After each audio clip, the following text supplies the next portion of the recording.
Hello, good morning, good afternoon, good evening, welcome, wherever you're joining me from in the world. I'm Jack Tarlad, this is my ship, the Salt Pig. Welcome aboard. It's another Tuesday night broadside. Thank you for joining me, if you're lurking in the chat. That's strange, why did that start playing again? Can you hear that? Because I can hear it.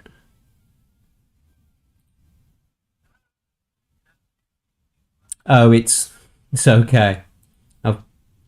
I've still got me me monitor window open. Anyway, good evening, welcome.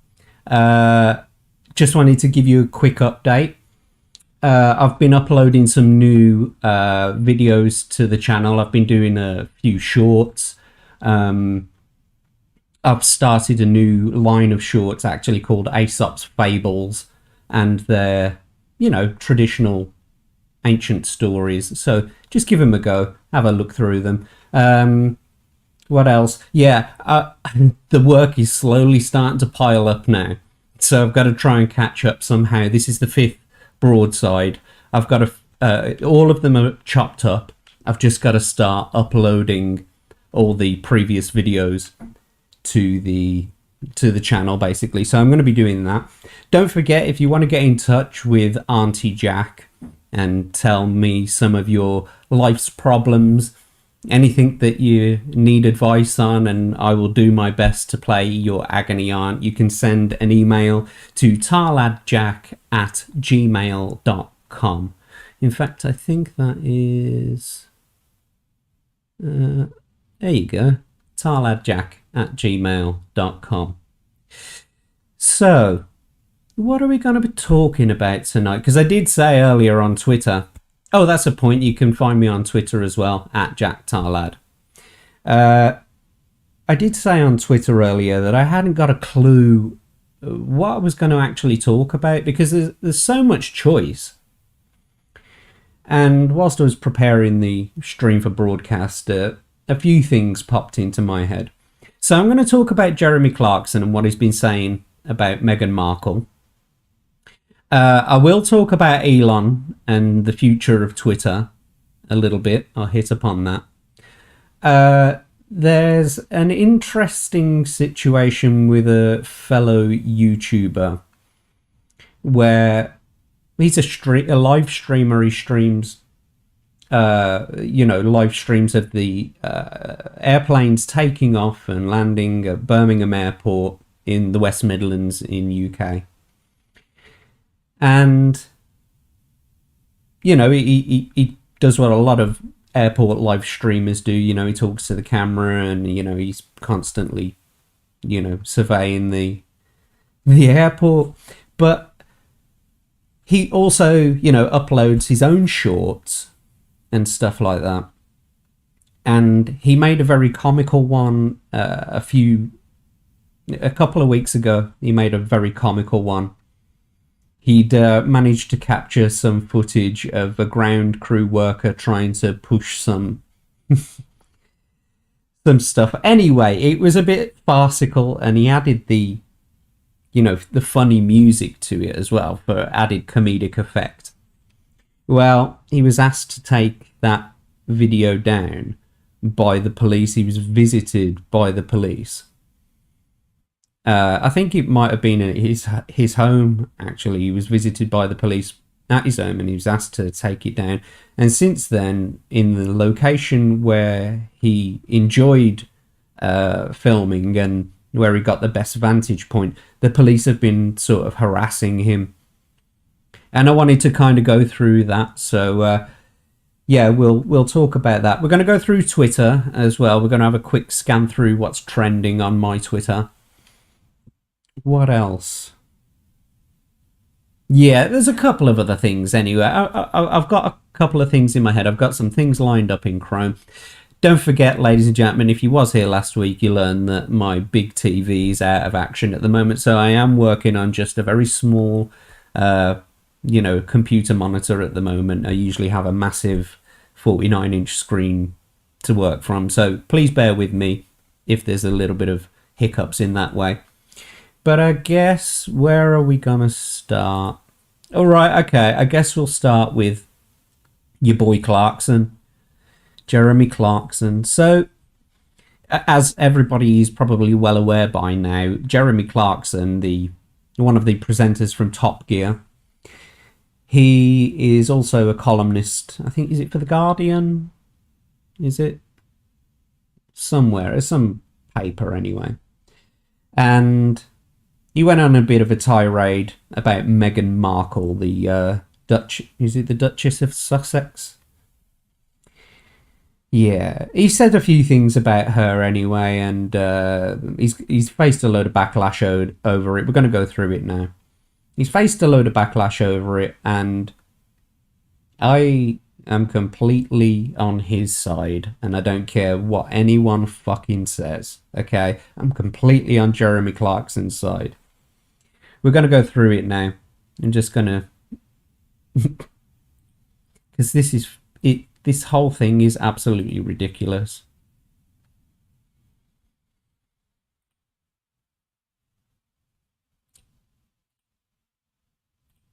Right. Yahoo, you are crap. Right, okay, forget about that. Let's switch over. Right. So, Palace urged to distance Queen Camilla from Clarkson over fresh attack on Meghan Markle. Jeremy Clarkson faced backlash after saying that he hates the Duchess of Sussex on a cellular level. That is an opinion. There is no law against actually hating someone. There are loads of people that I hate, especially when they act like, you know, entitled little brats. That really fucks me off, that does, when people don't respect boundaries. They're always the fucking victim. It's always me, you know, in the fucking spotlight all the fucking time, and they're the victim all their life. And that's precisely what she is. She's an over-entitled arsehole, basically. She, you know...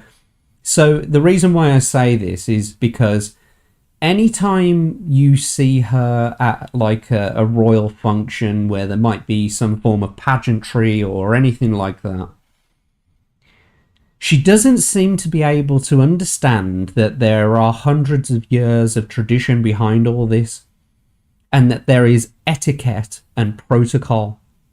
You can't just go around doing whatever the fuck you like. Examples can be like, for example, there is a video of Harry and Meghan sitting next to one another, and she keeps trying to hold his hand, and he like sort of pulls his hand away, not like aggressively or anything like that, but he just sort of slips his hand away, and she's still trying to sort of like get all close and touchy-feely now. You can tell by his demeanour that he's getting pissed off with this. He's getting annoyed with it. It's like, I've already fucking told you 3 times we can't do this in public at events like this. I can see the cogs turning in his fucking head. And he's got a smile on his face. He's remaining professional. He's remaining, you know, princely. But she's pushing the envelope by trying to circumvent these traditions and like I said, the etiquette and protocol. Another example, I think it was at the Queen's funeral, where she had to be told on several occasions to step back a little bit and wait your fucking turn, because the protocol is like, these go first, and then these go first. And like, you can see her turning around and arguing with the person who's telling her, as if to say, you know, I can do this. I want to go stand next to my fucking husband, whatever, you know what I mean? And you can see on her face. The videos out there of it. And this is what I'm talking about. She's over entitled. Yeah? All that shit she's been saying, or they've both been saying, I should say, in that Netflix documentary.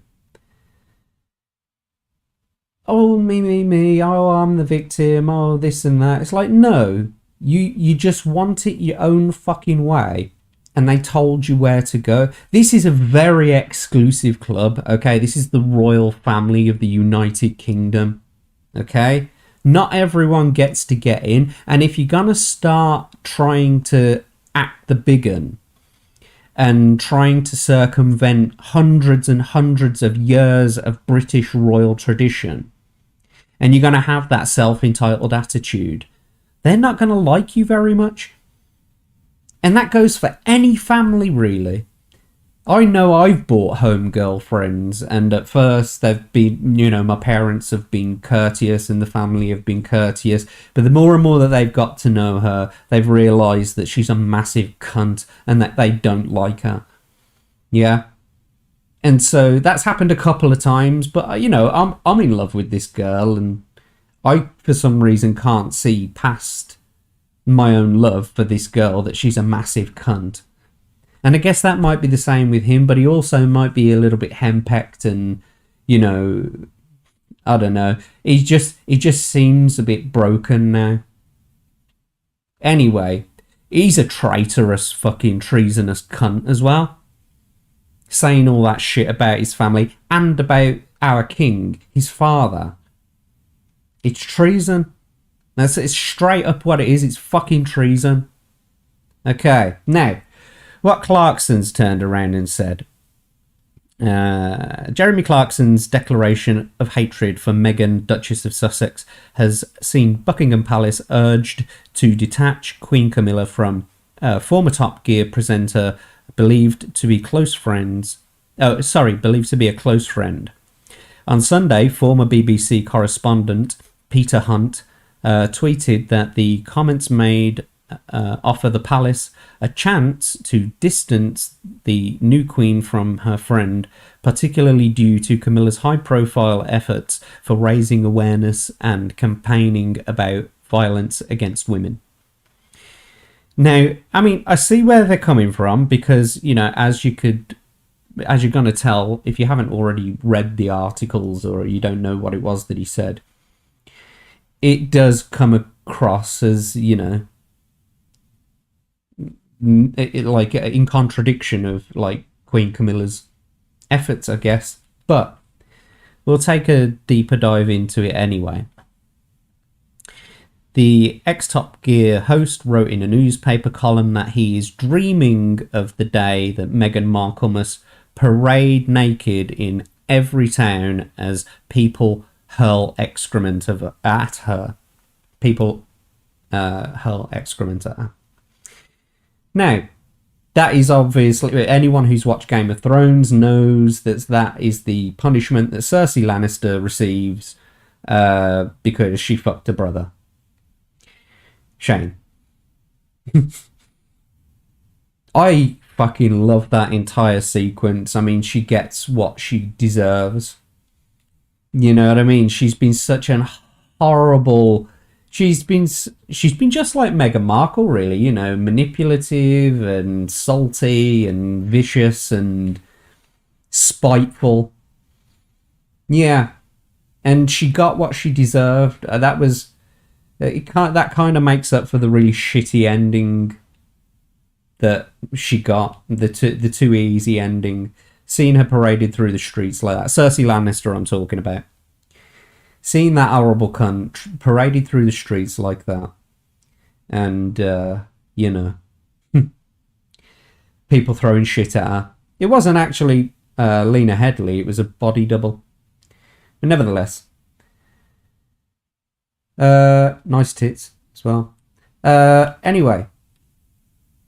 Now, anyone knows that what he said about Meghan Markle there is taken from Game of Thrones. And I thought it was quite fitting because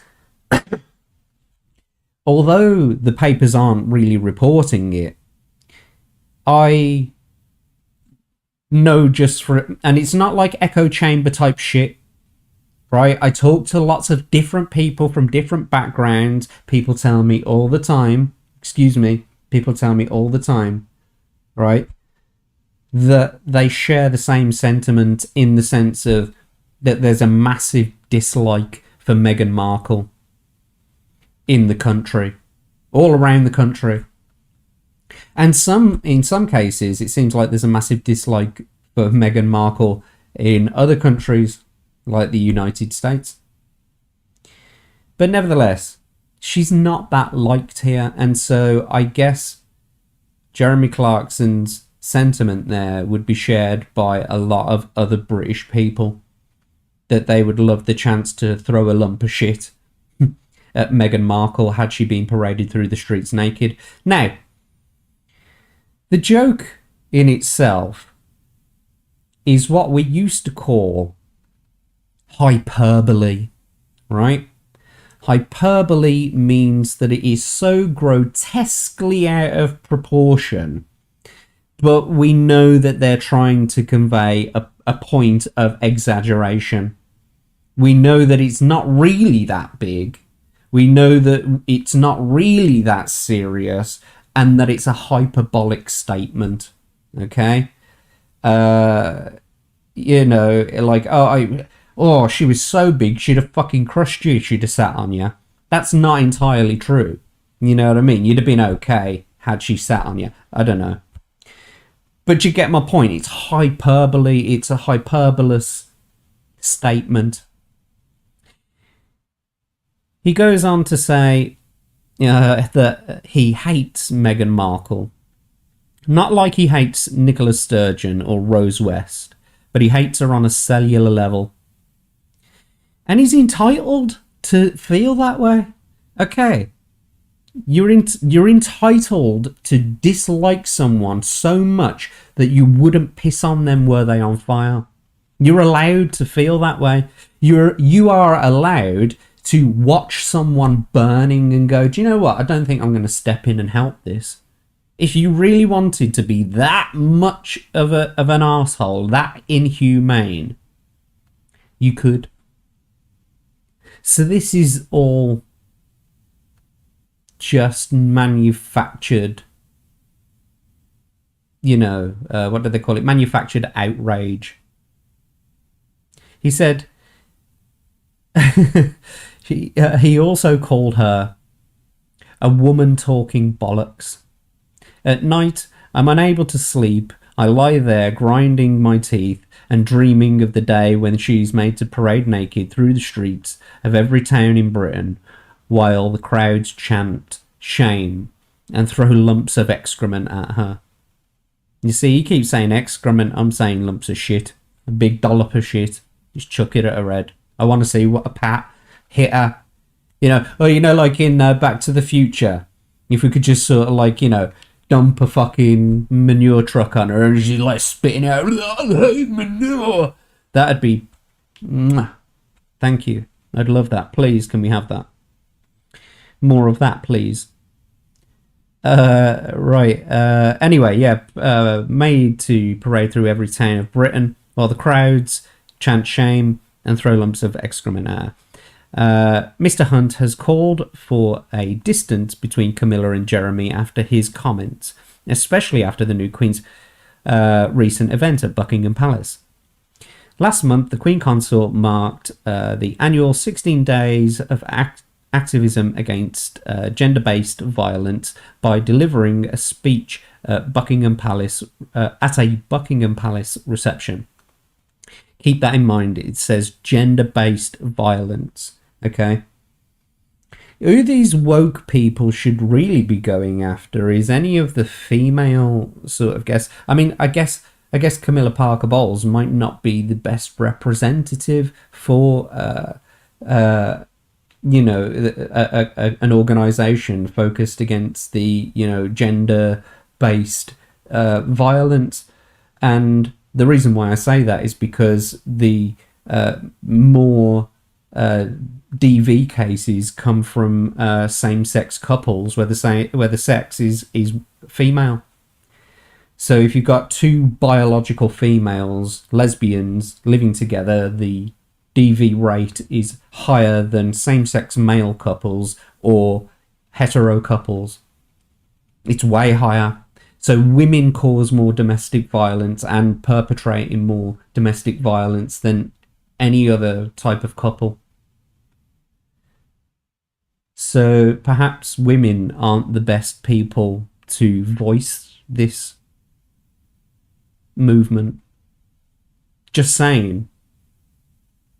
Just saying. I mean, I guess, you know, women are supposed to be apparently more compassionate and more, you know, caring and empathetic and that kind of thing. So I guess it makes sense in the sort of social aspect. But in regards to facts and figures, the women are not the best representatives of, you know, being against domestic violence, since they perpetrate the majority of it in society. What do you think to that, wokies? You're going to come and cancel me? As I was reading the Metro earlier, and Meghan Markle apparently said if cancel culture was real, Jeremy Clarkson would be sacked by now. Well, over 60 MPs have written to the newspaper editor complaining about the article that Jeremy Clarkson wrote. And so it probably won't be long until he's let go from that position. So let me tell you that cancel culture is alive and well, and it does exist. And I really hope you get your comeuppance, you narcissistic twat. Anyway, in her speech, she condemned a global pandemic of violence against women and called for an end to these heinous crimes. Again, Camilla, look at home, look closer to home. Women perpetrate the most domestic violence. The Queen Consort said survivors of domestic abuse need to be listened to and believed, just like Johnny Depp, as she added that during the 16 days, police figures showed that 3,000 women would be raped in England and Wales. That's over 16 days, 3,000 women being raped. That's fucking wow. That's harsh. Dudes, guys, please stop. You don't need to do that. Okay, it's like there's got to be another way. Really, there's got to be another way. You can't be that desperate for a fuck that you need to overpower a girl and, you know, do that to her. But I wonder how many guys are going to get raped in prison over those 16 days. I wonder how many men got raped in prison over those 16 days. That'd be an interesting figure to look at. But none of those will get, you know, reported, will they? Because, you know, it's a bit... There's a stigma behind it and all that kind of stuff. And, you know, you just get raped more, I guess. I mean, what can you do? Go to the guards and say you've been raped. So the numbers ain't going to be reported as high as what they probably are anyway. Anyway, carrying on.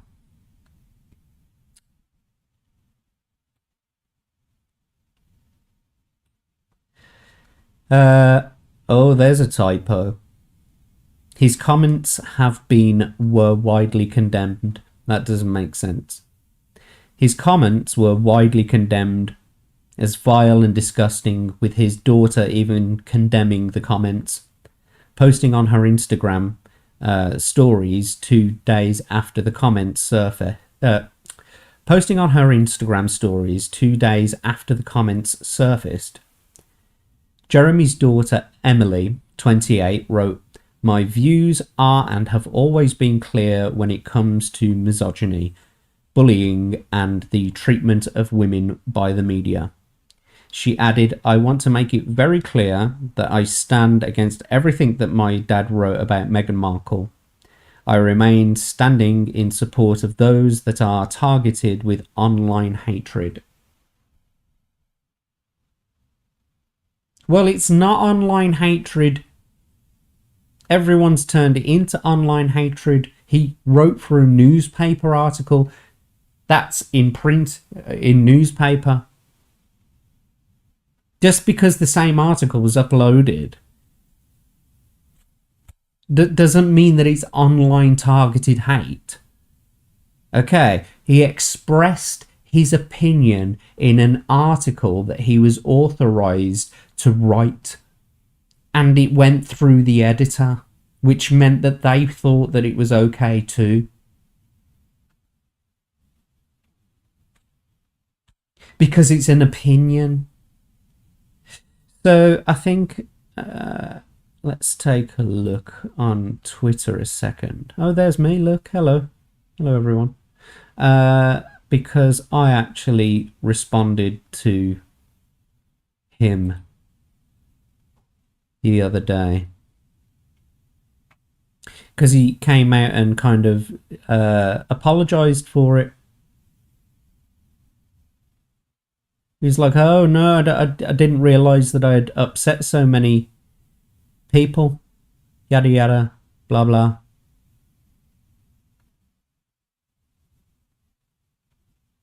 Where is it?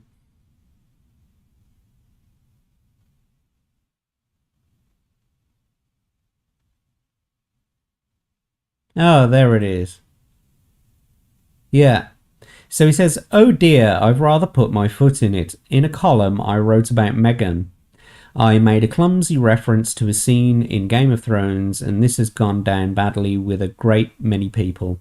I'm horrified to have caused so much hurt, and I shall be more careful in the future. You can see I haven't liked it because I don't fucking like it. He's apologising, he's backing down. Keep your stance. Don't apologise. Let the haters hate. It's your opinion. Everyone's fees are hurt because of some words. It's fucking pathetic. I didn't put the fucking there, but I said it's pathetic.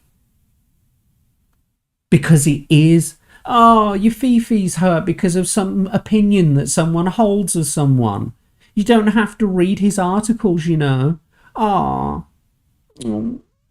victim me. Oh, little victim Meghan. Again. Oh. Fucking. World's smallest violin.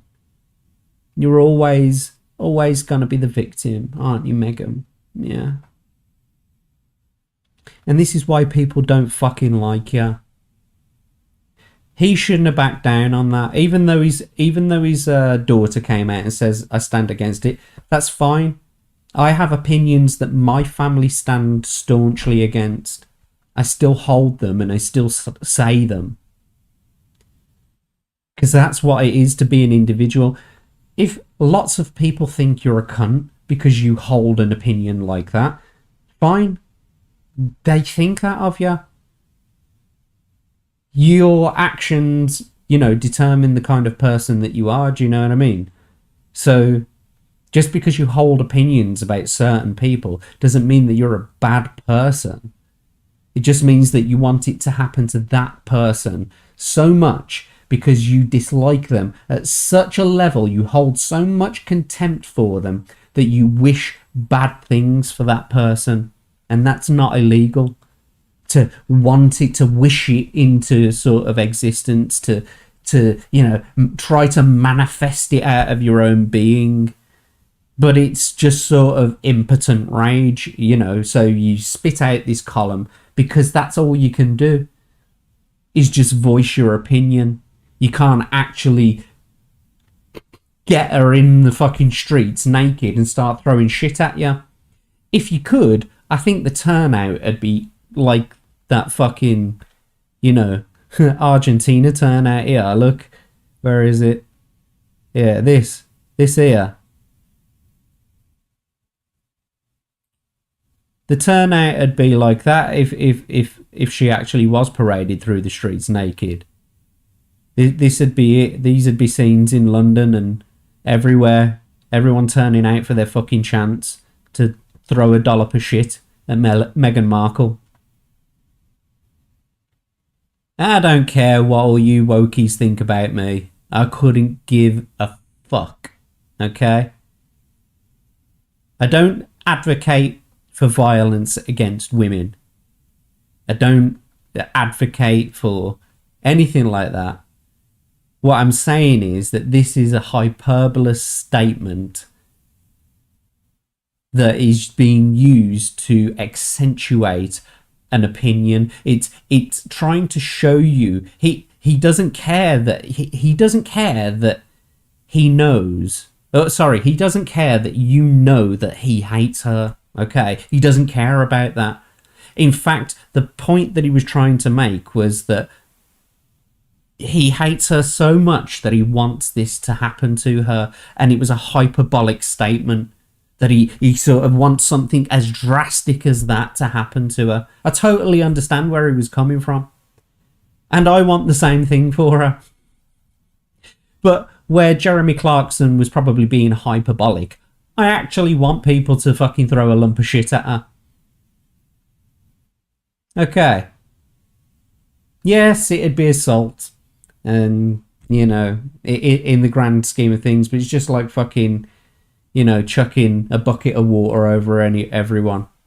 And I suppose if it was a case of she was being paraded through the streets whilst someone rang a bell and said shame, then a higher authority than any police is already fucking determined that that is a thing that's going to happen. Okay. And so that in that fucking extreme case, then it would be legal, wouldn't it? Yeah. But it's not legal to do that. You can't do that to people. You can't assault people. Yeah. Throwing a dollop of shit at someone is assault. Throwing any projectile at anyone and it hitting them is an assault.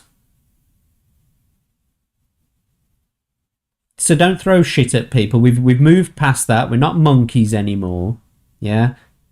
But at the same time, stop getting up on your high horse because some curmudgeonly old man made a fucking hyperbolic statement to accentuate his hatred for a person he holds contempt for. Okay? And that's where I'm going to leave that. So if you did like that segment, please like, comment, and subscribe. If you didn't like that segment, please like, comment, and subscribe. It really helps in the algorithm. It's starting to get really difficult to say that. But nevertheless, for those of you who are watching who don't understand why I keep saying that after every segment, I do it because I like to chop the segments up and it just gives me a intro, outro type thing.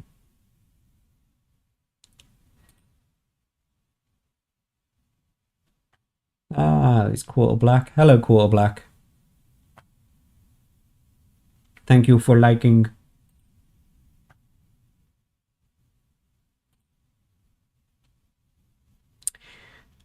Oh, Melmac, what have you done?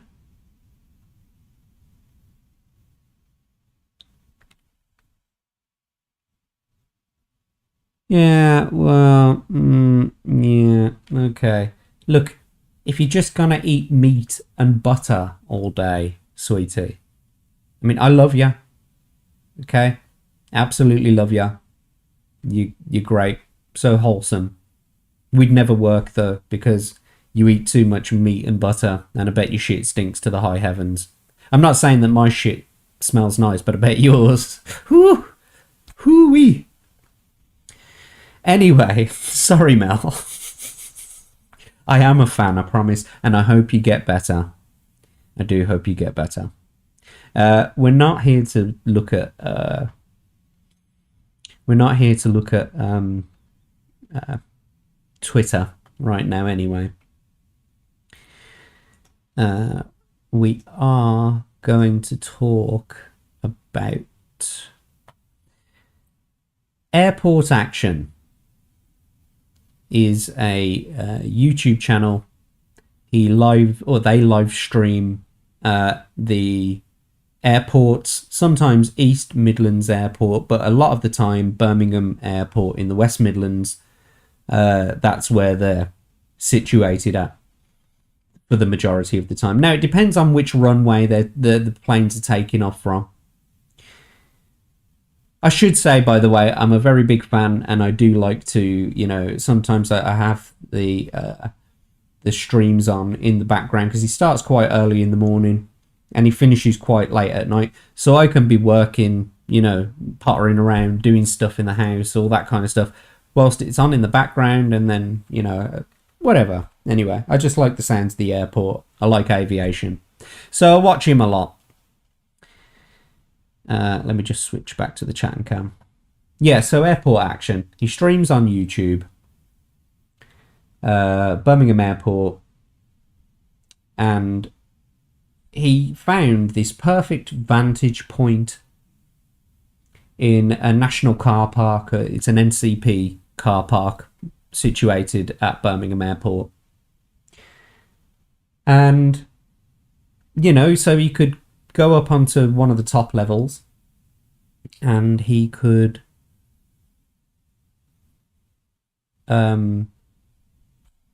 see the entire sort of apron, and you can see the runway, you can see the planes coming in from the one side, and you can see the planes, taking off on the other side. Perfect vantage point. And obviously when you're filming around an airport, you obviously see, ground crew doing their thing, and, sometimes he captures that on the live stream, and it's completely innocent. There's nothing, nothing bad about it. He's not a bad guy. In fact, the whole team, it's his family, it's his wife and daughter as well. And there's just the whole thing, the people in the chat, they're so welcoming, they're so pleasant to talk to. They're also aviation enthusiasts, but they're not just aviation enthusiasts now. They're also airport action enthusiasts. Because so the guy who presents it, his name's Kev, and he's got a charisma about him. I think he's from rugby, maybe, I don't know.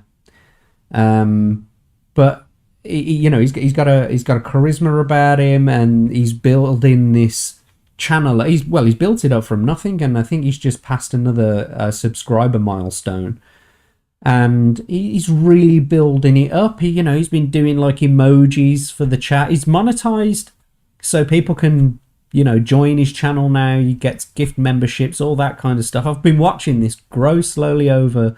I think he started back in June. And he's really taken off, if you'll forgive the pun.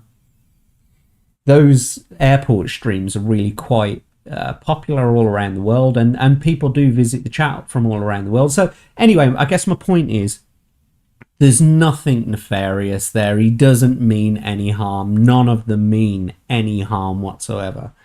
It's just a really nice, chilled, relaxed atmosphere with him, talking in the background, filming the airport, hearing the sounds of the jets. But anyway, it's a YouTube channel, and so he's been delving into doing shorts, and he's been premiering videos that he's been chopping up the live streams, and taking some of the best landings out of it, and putting them together. This sounds like it's more of an advertisement for Airport Action, and I guess it kind of is. But I'm going somewhere with it. So anyway, he's up on this car park, and he's managed to catch ground crew loading some cargo onto a relatively small plane. And one of the ground workers is on the plane, and he's sort of trying to push this cargo towards the front of the plane. he's having real fucking trouble with it, and he's then he sort of bends over it, and he's almost like he's humping the fucking thing. Do you know what I mean? It's hilarious. It's absolutely comedy gold. And then I think he gets into one of the other ground crew vehicles after he's finished, and then he sort of drives off. And Kev has followed him with the camera, like he's followed this ground crew vehicle, and for some reason the ground crew vehicle gets to a point on the apron, and the driver gets out, and he's like, really breathing heavily, like almost like someone had done a massive fart, or he was gonna throw up, or something like that. It was fucking hilarious. And so Kev took that, or that sequence of things happening, he condensed it down, he sped it up a little bit to make it more comedic, and he put music over the top of it, just to make it more brilliant. It was a great meme. It was excellent. And then he gets visited by the police asking him to take it down, and that if he didn't take it down, that they'd take action. Airport action. Literally taking airport action. Anyway, I amuse myself. You don't have to be amused by it. I amuse myself. Anyway, so he gets a visit, asked to take it down, and he complied. But I don't think he should have. And I'll tell you for why. There's a few like UK legislative things going on here. Okay. So let's take, for instance, the place where he was. Oh, and that's another important thing to remember as well. So where he was in this car park, since he was asked to take that video down, he's been harassed by the police. They keep coming and asking him, like, what's he doing there, and etc. And so now he doesn't actually go there to this place. And it was a really good vantage point. And I'm saying it was a fucking perfect vantage point for the airport. And so he doesn't film there now. He's kind of, he wants to keep this channel going. He doesn't want to cause any hiccups. He doesn't, he's enjoying the success, I guess. And it's not just him now, it's the community. It's bigger than him. So he doesn't want to let the community down. So I guess he's moving to these other places around Birmingham Airport where you can, and he hasn't been harassed there or anything like that. But anyway, I'm going to sort of go into why I don't think he should have taken it down, and why the police are kind of overstepping their mark a little bit. So let's take, for instance, the car park where he's at. He is on private property, yeah? And it's managed by National Car Parks, NCP. Now, it's private property, which means that there is a landowner. And on private property, the police have no jurisdiction to come and ask you to do anything, basically, unless the landowner has specifically come to them and asked them to move on. But even still, they can't stop you from recording if you're recording there, right? They can't stop you from recording, and they cannot ask you to delete any of the videos either. All they can do is sort of ask you to move on. But that's on the proviso that the landowner has made a specific complaint to the police that there is someone filming on their land and they want them to move on. Okay? Now, the video itself was of a ground worker. And to the best of my knowledge, from the way that I've heard Kev describe it, it was them that made the complaint. Now, if you're in a public place, now I say, even though it was private land, the reason why I say public is because it's a national car park, which means that there is an implied right of access. An implied right of access means I own my home, yeah? But I can't just, when the postman comes up my path, I can't just turn around and say, oh, you're trespassing, well, I can say you're trespassing, get off my land. But he was not to know that upon approaching my house, because there is an implied right of access. It's public space. Only up until the point where I withdraw that consent is it public, okay? So he's on a public car park managed by NCP. The land itself could be owned by Birmingham Airport, or whoever, it could be considered the same land as Birmingham Airport. But there again, there's a Travelodge right there as well. So the Birmingham Airport also own the Travelodge that's right there. And and so who is the actual controlling person of the land to go to the police and say, he's doing this, please send him away? Now, if that were the case that they could do that, then no one would be allowed anywhere around the airport to film. And what's more is that it isn't like that anyway, because there is other legislation, like the Airports Act. I think what people get confused with is things to do with the Terrorism Act of 2000, because there are some strange sort of passages in there where it says about videotaping in secured areas, etc. You're not allowed to videotape where it specifically says on a fucking sign. You're not allowed to film here. A lot of the times, if you go into an airport terminal and you're filming around things, or that sort of thing, you could be asked by security to not film anymore. In fact, you may be asked to leave the airport. And, by all intents and purposes, you should comply.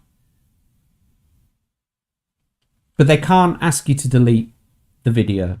That's a given. Now, there is a rule, I think, in British law, is that if you are on public land and you can see anything, right, then you are allowed to film it.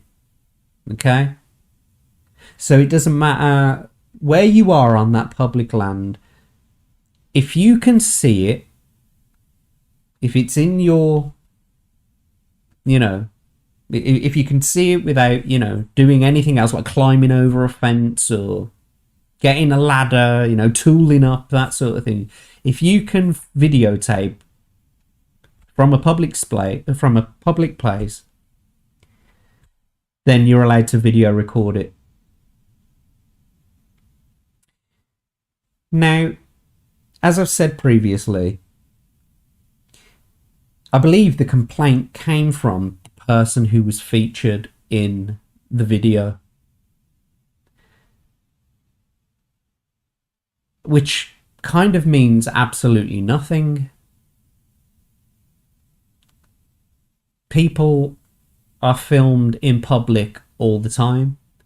Some people are filmed in public doing their jobs, especially when their job involves outside work and it can be viewed from a spot that is public.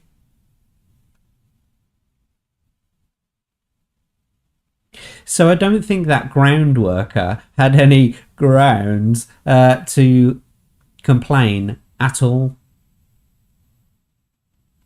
And they can threaten, the police can threaten you with, oh, well, we'll arrest you. It's like, okay, well, let's play this game. Me personally, I'd be like, okay, let's play this game. I don't mind getting arrested for a night. It'll be like 24 to 48 hours in a lockup. Because if they do try to pull the anti-terrorism or the Terrorism Act 2000 shit, I think they can hold you for 48 hours. They can ask for an extra 24 hours or something like that. It might be 72 hours. So 3 days in a lockup, you get 3 squares, and you just get to sleep all fucking day. Okay, let's play this game. So I wouldn't have taken it down. I'd have kept it up there, and I'd have called their bluff. Because it's a public space. There were no cameras, no signage saying no cameras around. And in fact, it is implied that it is recorded all the time anyway, because the amount of security cameras that are around there. Now, granted, the security cameras, the people who run the security cameras, they're not going to go uploading their videos to YouTube. I understand that. But a person in public can upload videos to YouTube as much as they fucking like, provided they were taken in a public space while you were under the sort of impression that you had an implied right of access, and that you could view any all the things that were viewable on the camera from that vantage point. There's nothing wrong with that. It's not illegal. So I don't know, like the police constantly trying to overstep their fucking mark. Now, if anyone's watching this video and they can sort of point me to the legislative clauses, I would love to be, proven wrong. I want to know the clear-cut law on this. I would very much like to know the clear-cut law. And I didn't have very much time before this show because, like I said, I didn't really actually know what we were going to be doing this Tuesday Night Broadside. So I prepared this just before the show. And so I haven't really done a deep dive into it. I've gone and looked at a couple of pieces of legislation. Yeah, I'll show you one thing. One person said something which might be relevant.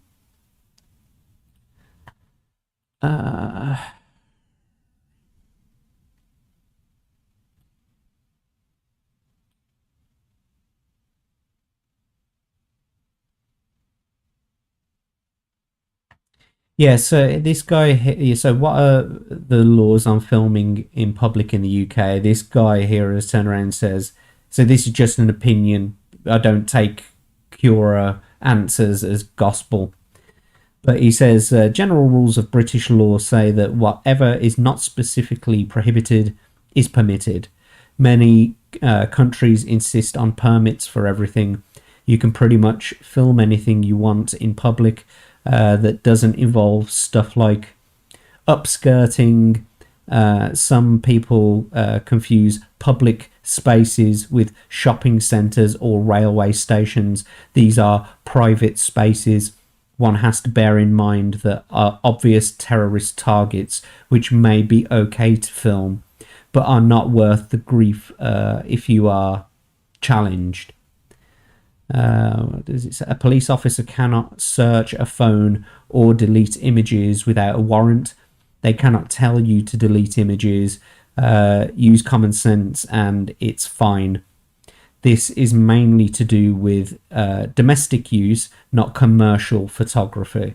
Okay, so I mean, like, okay, that could be something to be considered because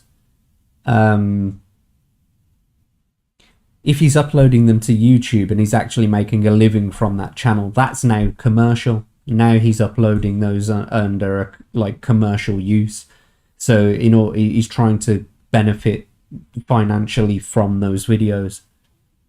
So there might be something in it there. And like I said, I don't actually know all of the ins and outs. I'm just going on my sort of base knowledge of what I know of the legislation right now without going into a deep dive. But I have tried to look at other things, I've been looking at this Terrorism Act here. Oh no, that's my Stream Elements.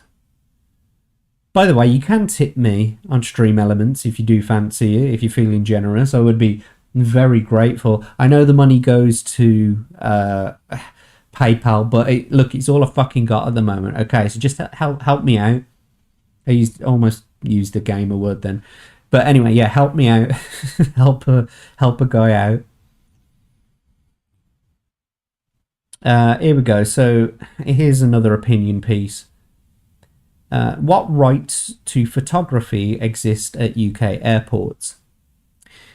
Recently, while filming, recently while flying into UK at Stansted Airport, I took a picture of a sign in the arrivals area, pre-customs clearance.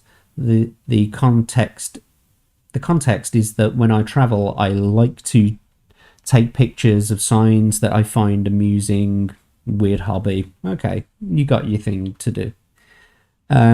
This act was noticed by a member of staff, not someone from the airport security or police, but someone assisting a wheelchair-bound traveller who chased after me and asked me to delete the image since photography was not allowed within the airport.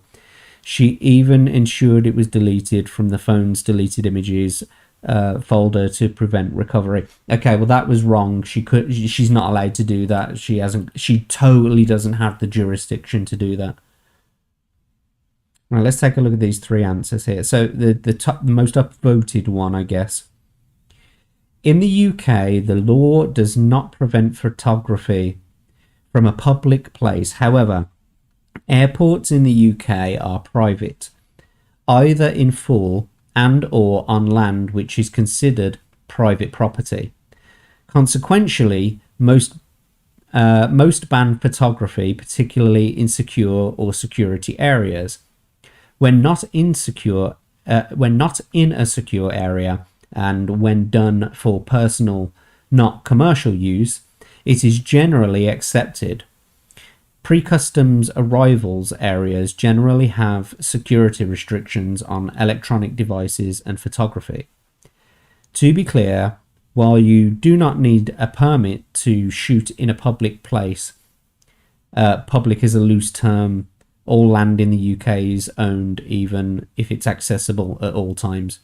Yeah, of course, it's owned by like local authorities, etc. But if it's public space, then you're allowed to film there. Transport facilities, i.e. the train, the tube, planes, are private and have rules about taking photos. Where some get the notion that photography is barred under the Terrorism Act of 2000, which added prohibitions on taking photographs in secure areas and of airport staff. Interesting. Okay. So I think I may have actually solved it live on stream.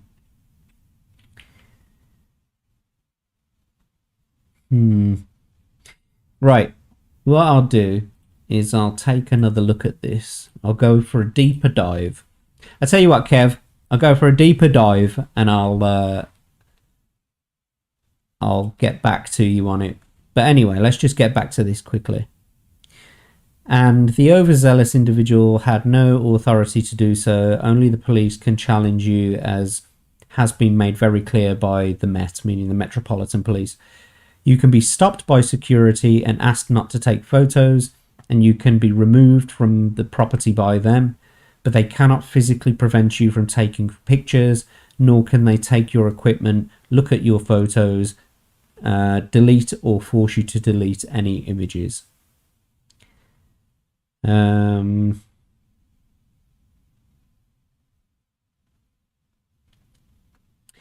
Yeah, so all right, so that is just like I say, I'm only taking it as opinion because it's on interwebs.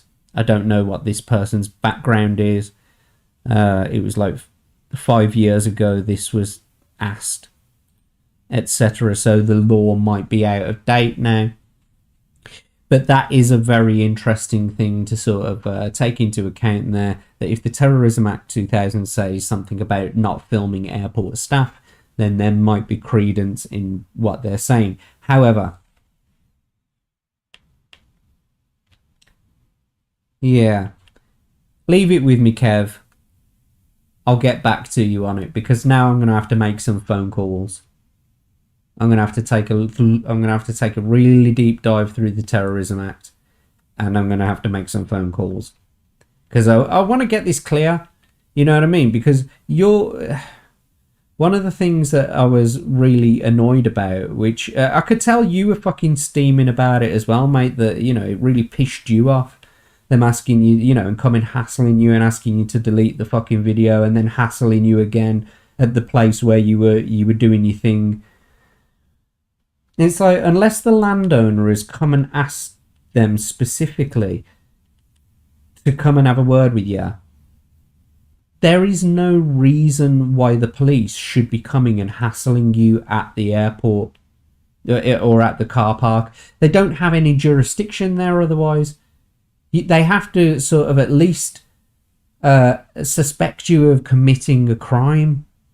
Like you're going to break into a car or something like that. But either way, they can't ask you to stop filming and they can't ask you to fucking delete your images. So that's a dead cert, right? So if we can take anything away from this, it's that they can't do that. All they can ask you to do is kind of move on. But it still begs the question, is like, if it was the ground crew person that asked the police to approach you to take it down, then that's got nothing to do with the landowners. And if it was the landowners that told you not, that asked the police to assist, well then you wouldn't be allowed to film anywhere on airport grounds. And so I don't think it's actually the landowner. Either that or the NCP car park itself, the land is owned by a completely different entity. Either way, there's a whole minefield here of legislation, and it all kind of points to you still being allowed to have that video up on your channel and you still being allowed, because it's not like this was done for terrorism purposes. You've shown someone up or you've made fun of them, so fucking what? People get embarrassed on the internet all the time. You can't just go and cry because my fee's hurt. Go cry to the police because someone made fun of me. Anyone could chop any part of this stream up and make a meme out of it. Okay? Anyone. And you just got to sit there and accept it. People take the piss out of you. Tough shit. Grow a pair. Yeah? But I guess that's where I'm going to leave this one, because I do think we'd need to have a deeper dive into it. So stay tuned for part 2 of this saga. If you did like this section, please like, comment and subscribe. If you didn't like this section, then please like, comment and subscribe. It really helps in the algorithm. And so, where do we move to next? What time is it? Yeah, it's 9 o'clock. Or at least it is 9 o'clock here in the UK. I've gotten kind of used to not looking at the chat because there hasn't been anybody here. But like I say, I always like to broadcast as though I'm broadcasting to thousands of people, and then that way you get the experience of what I'm going after, and then that way my show should not change all the way through its life cycle. It should never ever change.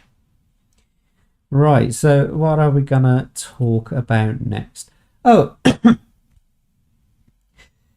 something I did want to bring up just quickly.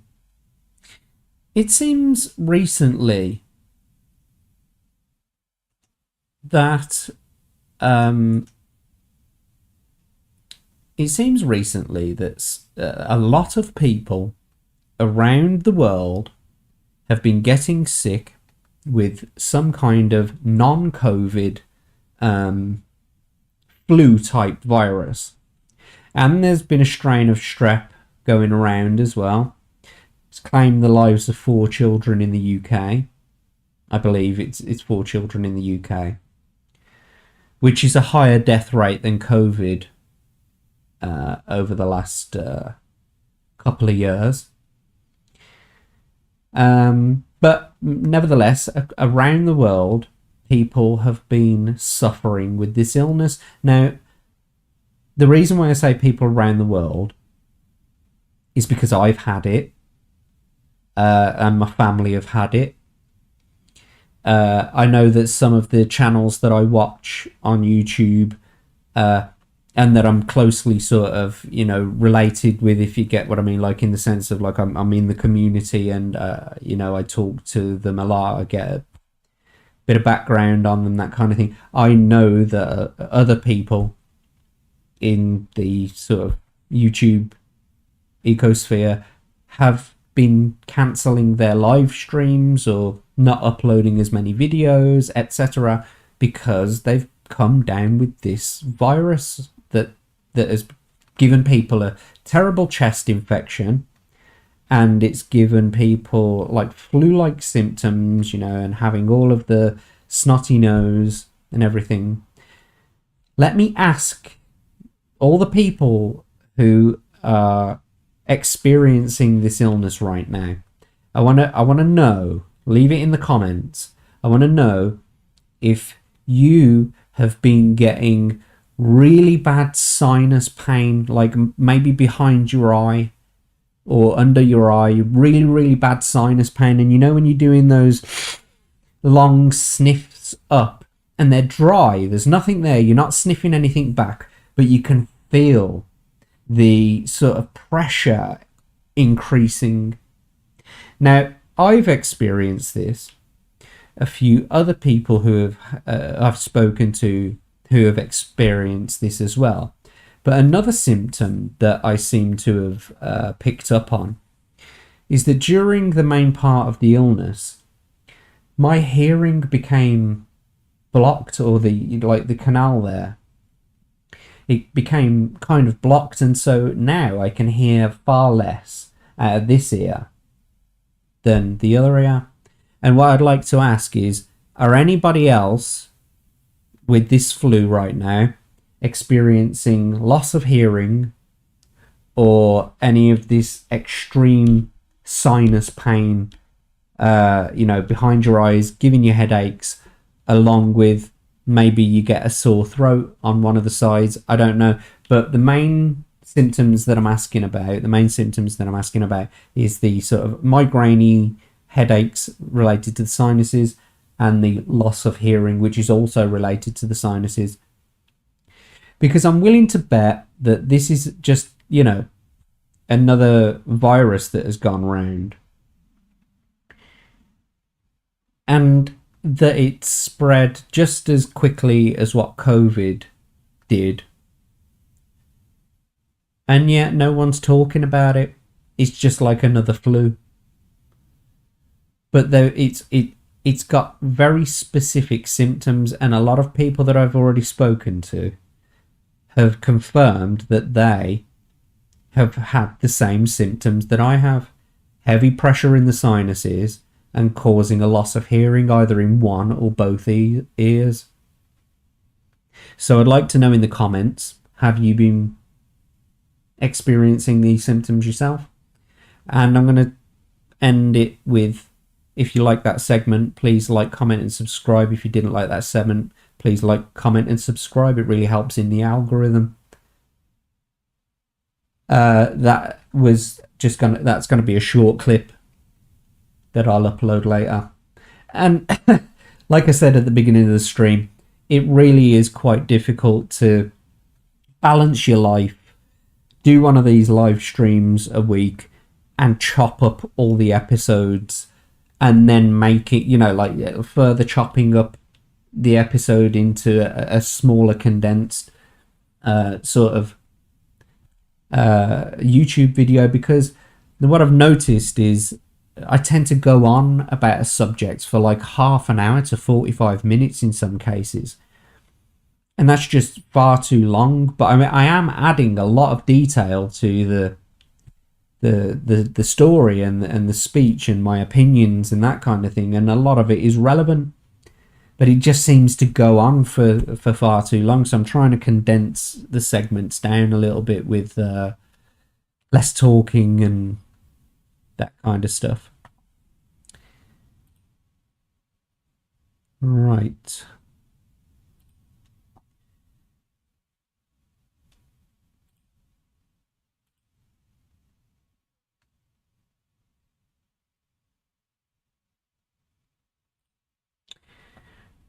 Okay, and like I said, don't forget I'm working on one screen at the moment, so I've got to switch between my windows and that kind of thing. So let's take a look at what's on Twitter. Still back at Melmac. Yeah, let's have a go. Let's see what's happening on Twitter. But top of the list is the Christmas University Challenge, and got no interest in that. The first place I'm going to go here is Andrew Tate, and then in fact I'm going to open all of these tabs now. So this first one, here we go. Okay, Andrew Tate is the searched term. What does this say? Elon Musk has changed the Twitter like... Oh, well, what the fuck, man? That's bullshit. Got a bridge to sell ya?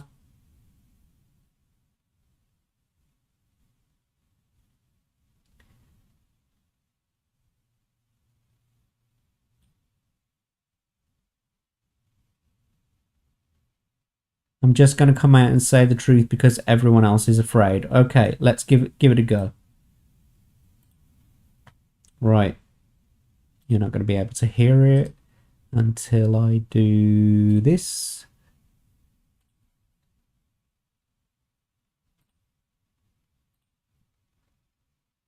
Okie dokie. Come on then, Andy. Let's see what you've got to say about this. See if I agree with you. I'm not trying to make enemies, because trust me, I have enough. But I feel compelled to comment on this Meghan and Harry documentary. Why is nobody pointing out the obvious? As usual, Andrew Tate, the man who has to get canceled for saying water is wet, I'm just gonna fucking say it. The basic premise is that Meghan and Harry are innocent and the royal family is guilty and bullying them and picking on them, and that England as a whole has bullied them and picked on them. The reason being because they are racist. Why is nobody else saying that Meghan Markle isn't black? She's whiter than me. Not only is she whiter than me, she's whiter than the current Prime Minister of the UK. She's whiter than the Mayor of London. She's not even black. Why is nobody talking about this? The fact she's pulling the race card is absolutely and utterly insulting to every dark-skinned person who has ever genuinely suffered from racism, ever. If you're sitting there and you're dark-skinned and you suffer from racism, why are you allowing this light-skinned white woman to come along and use racism as defense for the fact that she's just not a likable person? And nobody likes seeing the Prince of England cuck. Because that's all that's happened. No one likes seeing the Prince of England be a bitch. And we know it's her fault. It's nothing to do with your skin color. We just don't fucking like you. The only people who are sticking up for her as well are these race-baiting, random liberal black people. Why?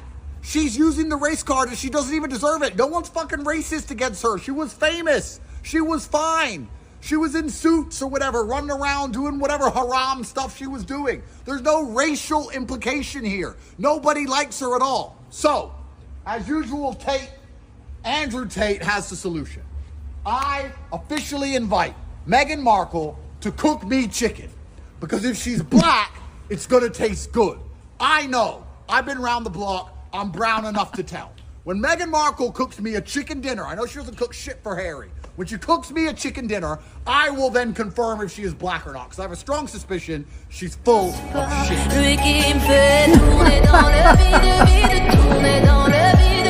Oh my god. That's fucking beautiful.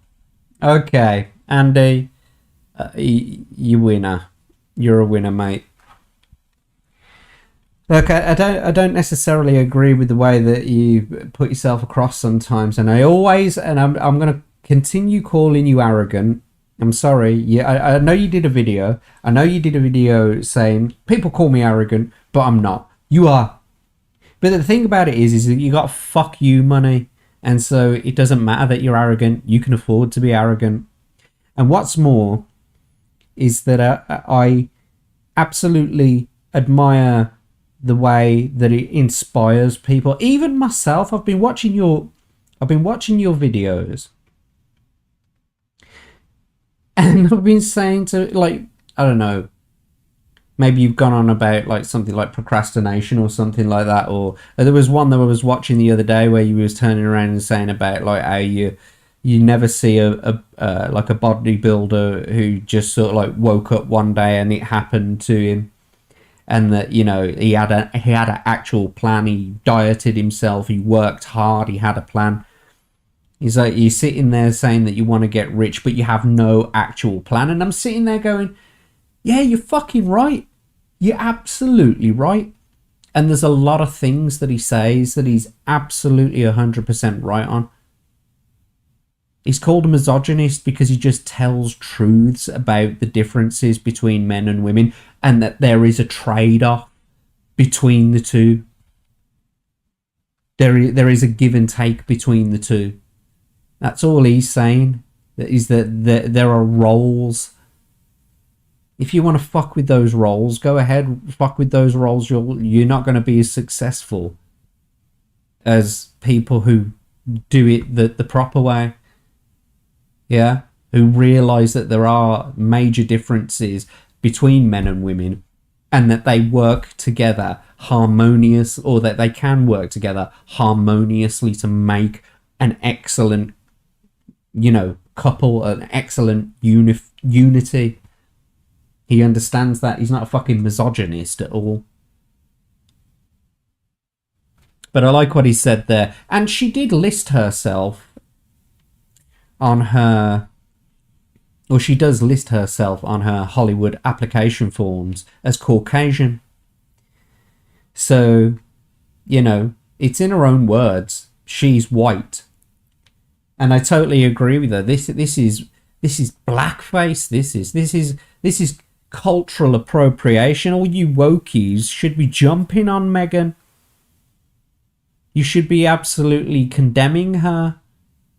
But no, because there's a white man who's turned around and said some horrible things that he doesn't like her, and so he's the bad guy instead. You're just a bunch of fucking hypocrites, and that's why I said it was a whole bunch of shit. It's pathetic. Absolutely pathetic. But Andy, that's a fucking winning video. And fair play to you, mate, because, you know, you're willing to take it. You're willing to take a bullet for the team. They tried to cancel you once, they failed. That's all they had, and you beat it. Fair play, man. Listen, if you ever want to have a chess game sometime, I'd love to sit down with you and have a game of chess.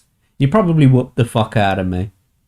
But I've learned a few tricks and that since I've been playing, and so no grandmaster sort of fucking level or anything like that, you know, no points earned or anything like that. I'm not. I just like to play chess. So if you ever want to sit down one day, you want to come and sit with a brokey and give him the fucking, you know, the opportunity of a lifetime, then please come to Birmingham. We'll sit down, have a game of chess, have a chat, have a chin wag.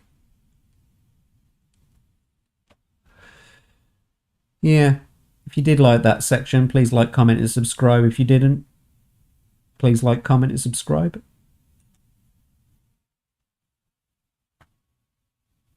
Right, zero COVID is the next search term. Oh, God. What's that got to do with zero COVID? Okay. He incited violence against Fauci. Oh, my God, these people. He predicted close to zero COVID cases by April 2020. Hundreds of COVID cases were reported at the Tesla Bay area plant, where he reopened despite a stay-at-home order. He was nominated for a Public Health Disservice Award. He is Elon Musk. And then they've disingenuously put a picture of him standing in front of Ghislaine Maxwell there. And if you know anything about body language, you can see this is the stance of stay the fuck away from me. This is a photo opportunity for her, not for him. Okay.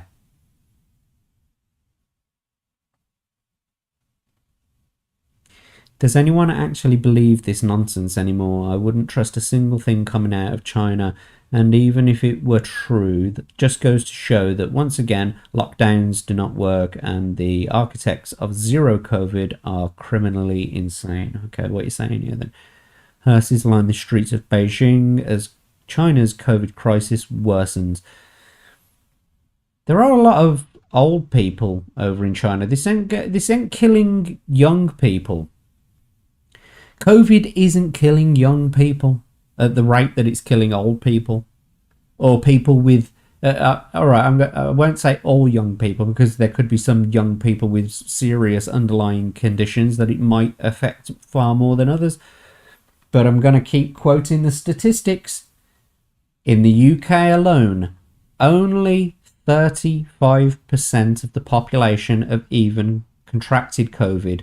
And that is if you take every single case as a singular case. And some of them are reinfections. So 75% of the population haven't even caught the virus. And 0.3% of the population have died. It's not even a percent. Now, talking in terms of the world population, still only 7.5%, I think it is 7.5%. Maybe let's push it to 8. Let's be generous and say 8%. We'll round it up to 8. 8% of the world's population have caught the virus, which is another way of saying that 92% of the world hasn't caught it yet. Hasn't even got the virus. And on a worldwide scale, cases that have died from it is in like the... I had to run the numbers twice because I still thought that I had to multiply by 100, but I'd already done it to get the percentage, and it was something ridiculous like 0.0085, something like that. It was fucking ridiculously stupid. I thought that I'd made a calculation error and that I hadn't multiplied it by 100 again. But no, lo and behold, it was such a tiny fraction of a percent of the entire world's population that had died from COVID that it was barely it was just a smidge. It's just a smidgen, isn't it? 0.008. It's just a fucking smidgen. Anyway, these fucking people with the COVID hysteria, it's over now. Can we just admit that it's over and that it wasn't as serious as you all tried to make out, that you all tried to fearmonger us that it was? It's not here anymore. It's over. And all the things that are coming out about the vaccine now, no one's afraid to speak about it now.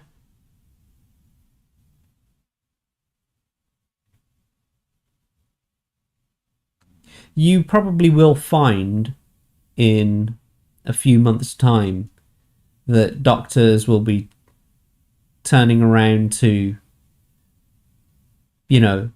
patients saying, well, you had a choice.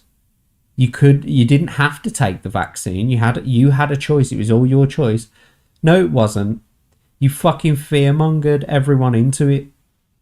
You have a lot of responsibility over this.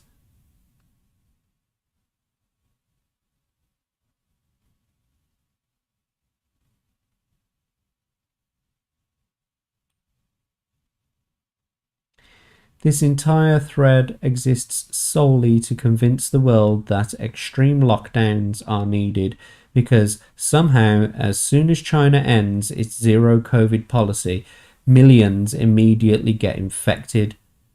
God, I hate this propagandist. Okay.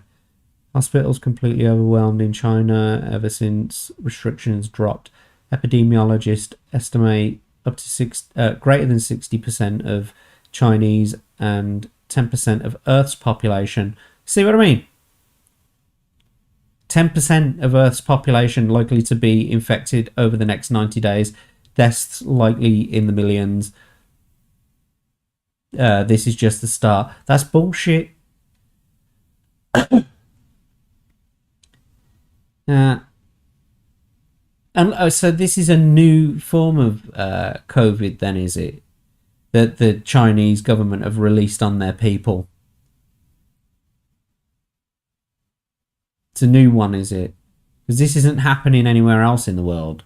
We've not had lockdowns here in the UK for fucking ages, and this isn't happening here. So if it's only happening there, it stands to reason that it's isolated in China. And then they're turning around and saying that 10% of Earth's population is likely to be infected over the next 90 days. Infected with what? This new COVID that are putting people in hospital here.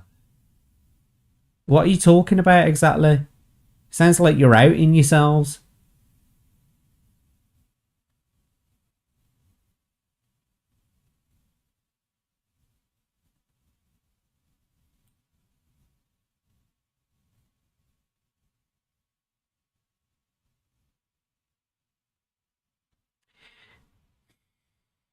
I still don't think I understand what they're talking about when they're saying zero COVID. Because I think it's one way, but then when I read the fucking stuff, is China really backing off zero COVID? Like, what do you mean? If it's zero COVID, that means that it's like total lockdowns and that they're trying to, they're spraying everywhere all the fucking time and they're trying to get down to a, zero COVID, level of infection. So I don't understand. What the fuck is it? What are you saying here?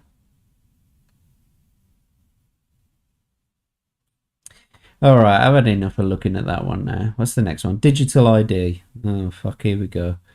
Digital ID, they will sell it to everyone as for your own good or for your own safety or it's for your convenience, but actually it's for their authoritarianism, control and surveillance. A giant virtue scam to seize control. Now, right, so one of the things that I realized recently was that there was kind of like a little bit of a crossover between conspiracy theories.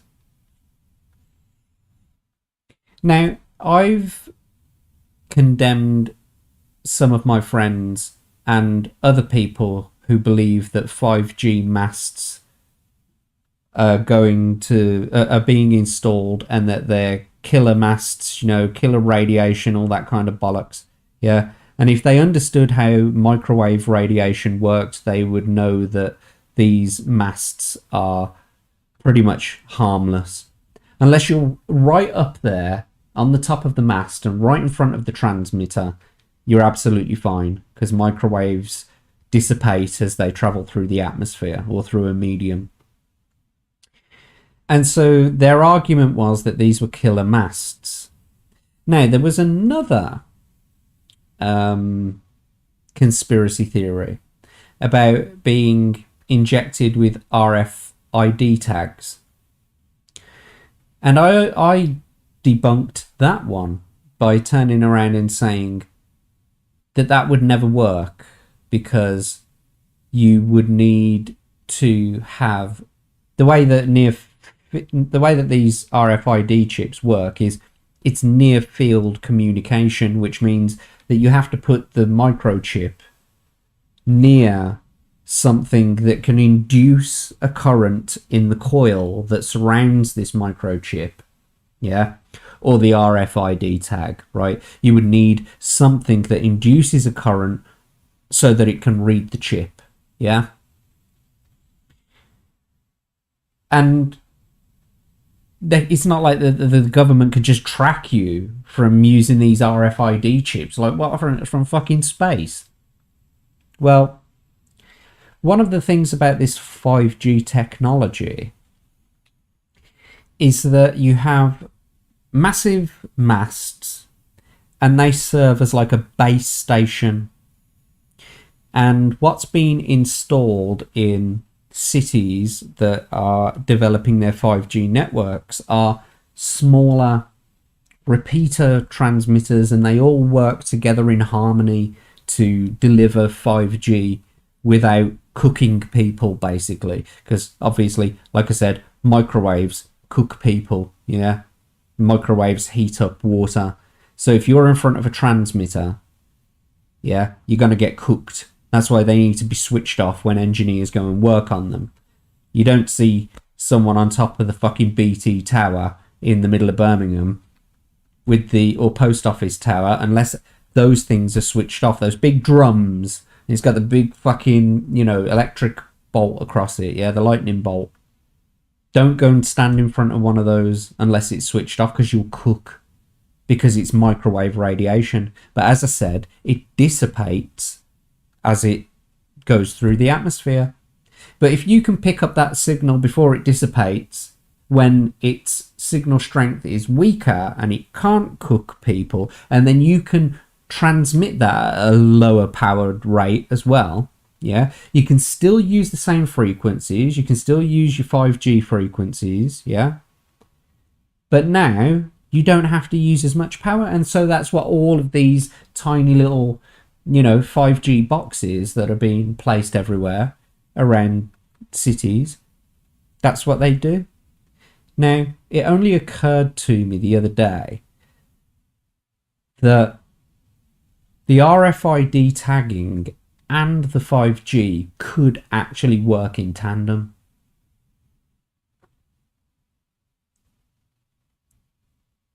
So that's something to think about. And I'm not going to go any deeper into that, but think about it. I might be wrong. I probably am. But think about it. If you like that segment, please like, comment, and subscribe. If you don't like that segment, please like, comment, and subscribe.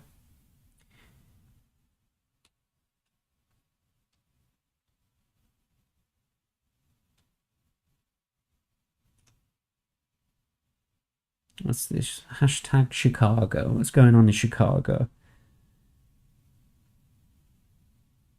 Not a lot. Right, let's go back home.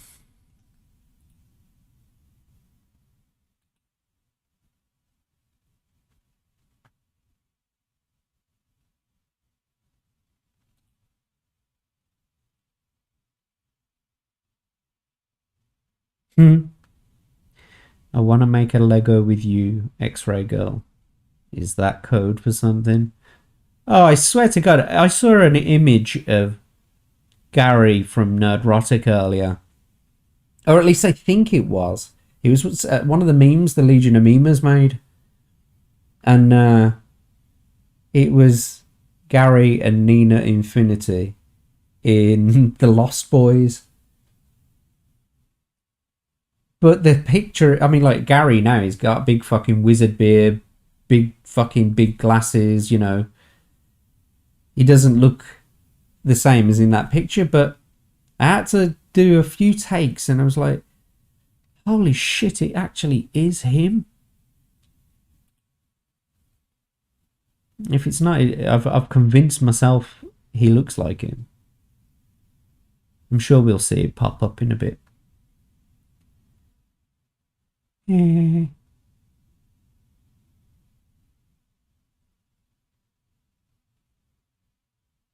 At some point, we've got to talk about the cultural appropriation of Avatar and white actors are cosplaying as people of color. It's just a mess, and so not necessary, and no amount of visual effects / CGI is going to erase that. Bad lace fronts. What? Bad lace fronts, dry synthetic braids. Jesus, fix it.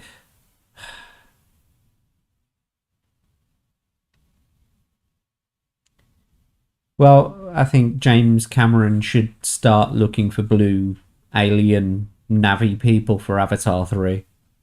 How does that sound? Fucking dickheads.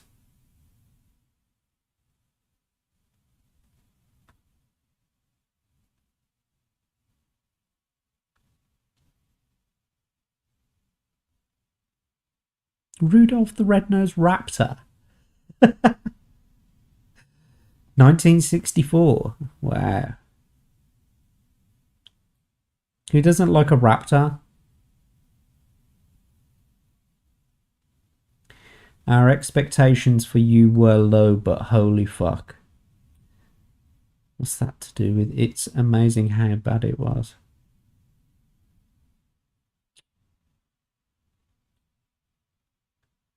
Rise of Skywalker came out 3 years ago today. Wow. You can fucking stay back there and all.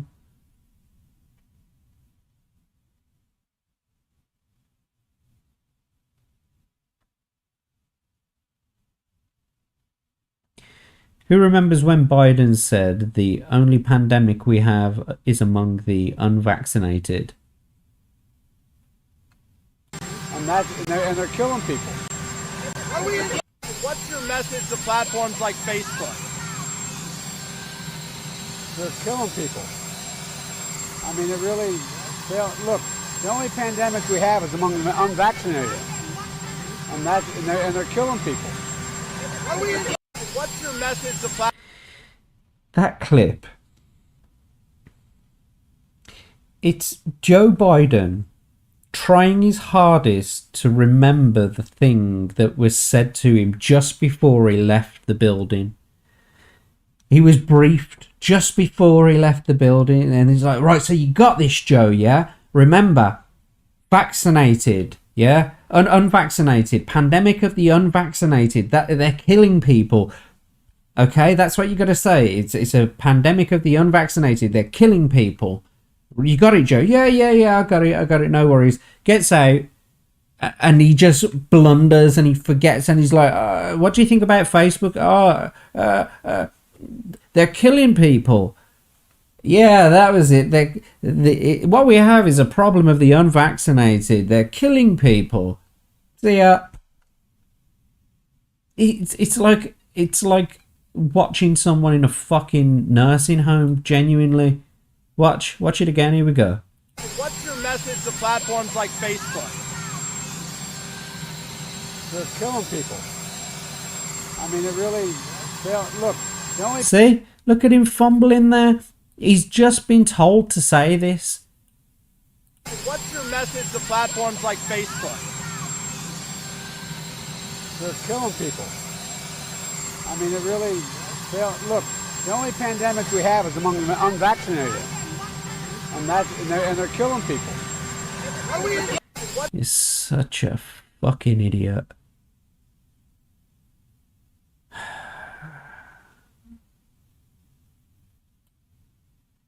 That's the President of the United States, ladies and gentlemen. The President of the United States, boys and girls. What the fuck?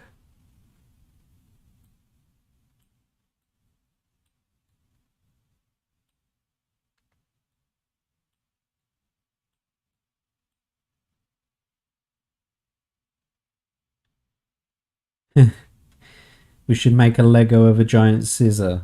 Yeah. Do it. Do it.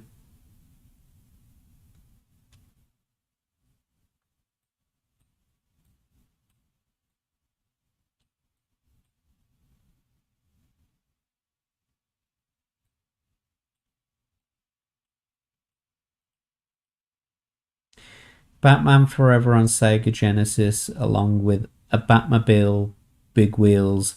That Christmas was rad. Oh, okay. You're describing one of your best Christmases. What was the first video game related thing you've received for Christmas or any other holiday? Batman Forever on Sega Genesis, along with a Batmobile, big wheels. That Christmas was rad. Okay. Fair play. What was the first video game related thing that I've ever received for Christmas? Fucking hell. Well, my dad was a programmer, so that's really difficult to remember. He had access to fucking dev kits and stuff like that. We had Game Boys before they were released to the public.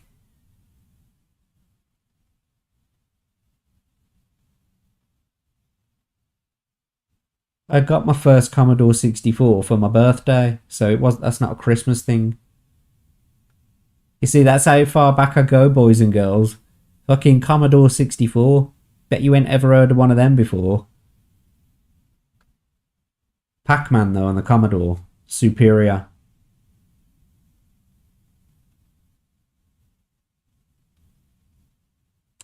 Best Christmas game-related gift.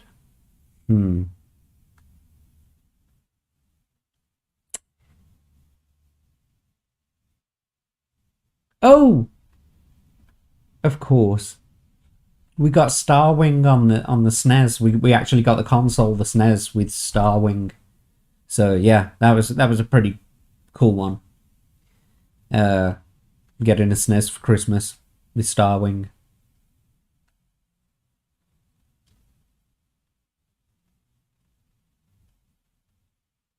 Li Fang.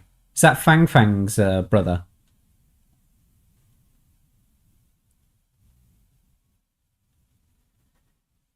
Oh yes, Stephen Crowder is not going to be working with the Blaze anymore. Fucking hell, that was a bit of a shocker. I mean, obviously he knew about it, but yeah, shock to us all. A young Jeremy Clarkson looking like someone's nan. It does though. It genuinely does. I literally saw someone posting that their mother had died unexpectedly, and the photograph almost looks like that.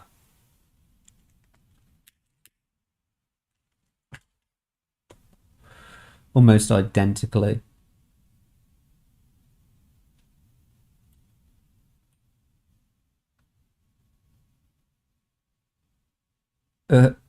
Ex-Twitter employee scores new job for working for FBI due to past experience working for FBI. I love the Babylon Bee. I'm so glad they're back. Oh yeah, we were going to talk about Elon and Twitter, weren't we? I don't think I'm going to do that this stream now. I mean, there's so many people out there. Like, the Quartering has got it fucking made up at the moment. He goes into such a deep dive about it, and he's live streaming about it constantly. And so if you really want to go and check out what's going on with the Twitter files, check out the Quartering, and you know, you get all your information from them. Good takes as well, you know, good opinions on it. I don't need to do all that shit right now.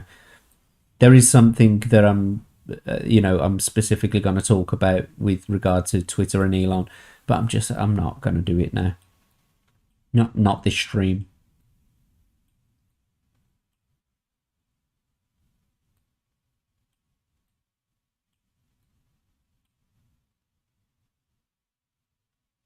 Looks like Nerdrotics just put out another video. Okay, give that a check out a little bit later.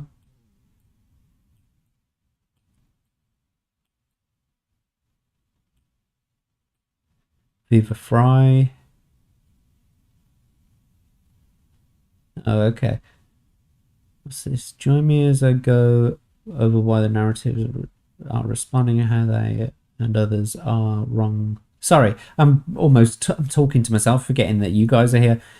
Join me as I go over why natives are responding, how they and others are wrong when it comes to appropriation, and how people respond in racist ways. James Cameron virtual signaling upset everyone. Okay.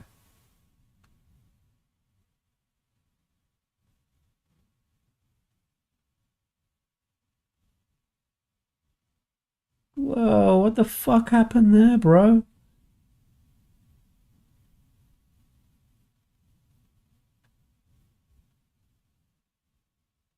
Let's take a bigger look at that.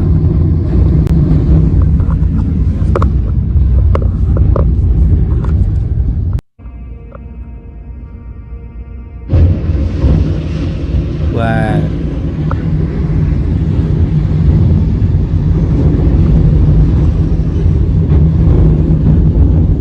That is some next level shit, man. Why did you turn the phone on the side like that, dickhead? Train collides with a huge truck carrying a concrete barrier in Collegedale, Tennessee, resulting in at least 2 people getting injured. Just listen to it.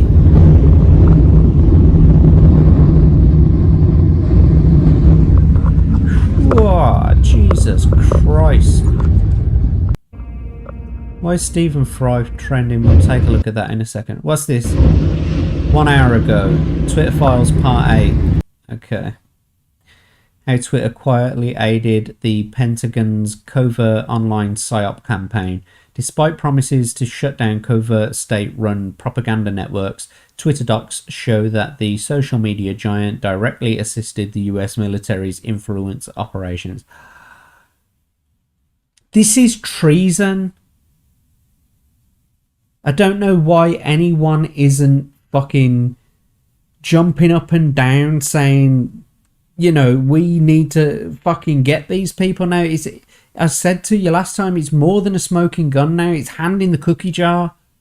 And they're still trying to get the cookie out. Fucking, you've got them over a barrel. Come on. It's time.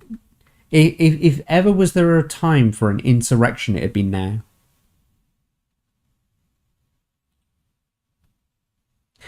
That was a point. Yeah, the other day, I thought about the charges that the January 6th committee suggested to the Department of Justice some charges to do with Donald Trump and the January 6th insurrection, right?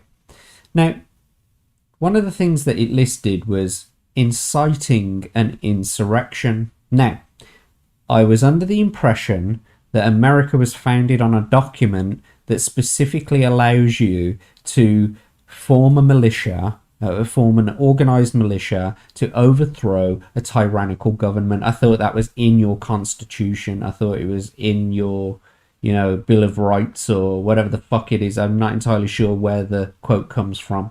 I don't need to. It's not my law. But I thought your country was founded on that principle since 1766, you know, since, you know, you kicked us out of the fucking country. You said no more tyrannical governments. We've got the right to bear arms and we can form a fucking militia and kick you bastards out if you start taking the piss again. Basically, is the short and curlies of it. So how exactly are you supposed to start an insurrection without inciting one? Can someone answer me that? Anyone? Bueller?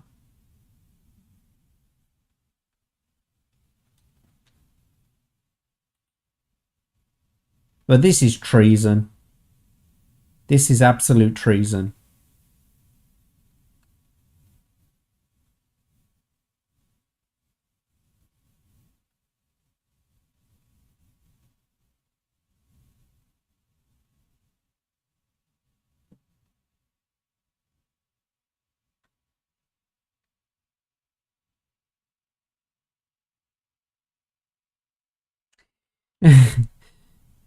Hip cool guy is not for you, Michael J. Knowles, nor is that necklace. Yeah, as soon as I scrolled down just now, I looked at it and I was like,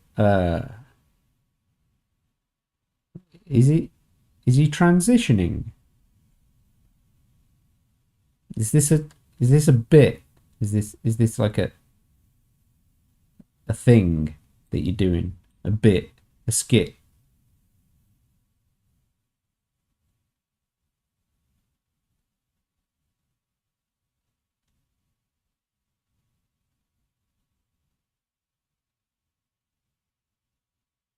Wow. Bill Malugin says that is that what his name is? Malugin? Bill Malugin, that's how I'm saying it, says that the state of Texas says that since launching Operation Lone Star, they have seized enough fentanyl to kill everybody in the United States. Wow. Now they're threatening you. I'm just kidding. I know that's not what they meant.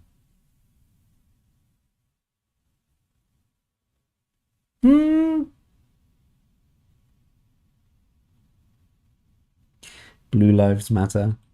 Blue lives matter.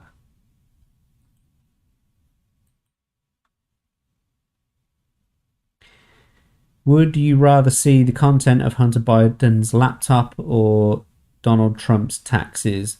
I'm going to have to go for a big Hunter Biden's laptop there. 6,704 votes so far with 21 hours left. 58 to 41%.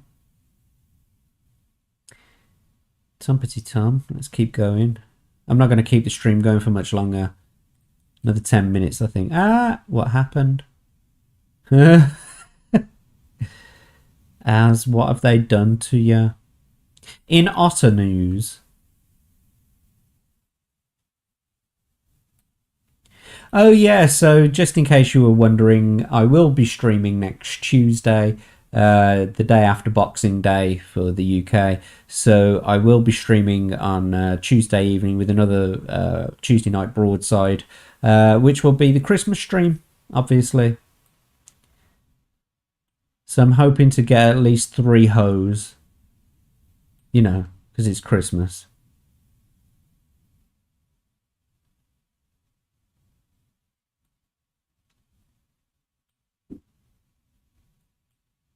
Warhammer. Oh, hello, Darth.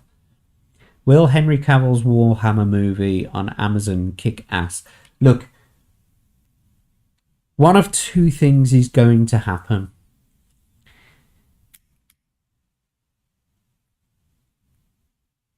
Oh, sorry, I can see 3 things happening.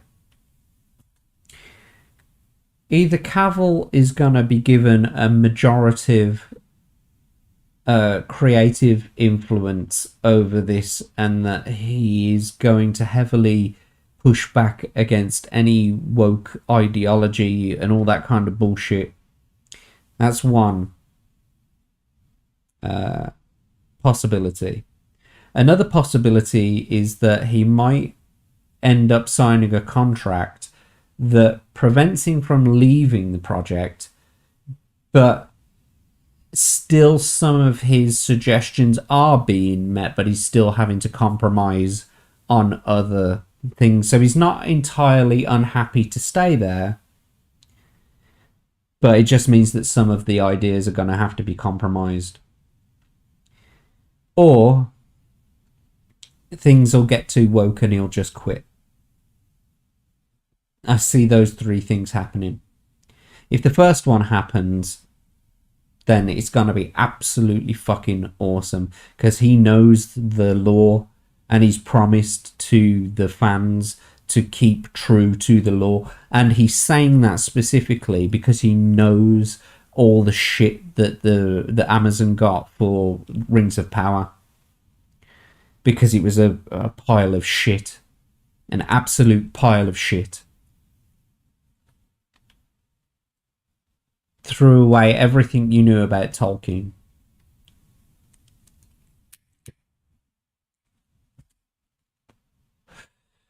So I don't usually, like, other channels do the like the Lord of the Rings and the gaming stuff and all that kind of stuff. I'm more news and politics. That's me.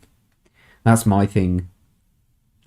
They do all the fucking, nerd stuff.